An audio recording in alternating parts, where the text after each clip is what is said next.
Buksan mo.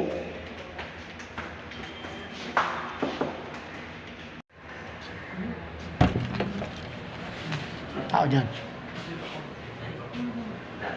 Dali ka lang pag nag-brand lang po. Share. So yun, may kapahamakan kasi na pwedeng mangyari sa isang tao, yun nga po yung eternal death natin. And syempre, kapag tayo naman nananampalataya sa Kanya, the eternal life.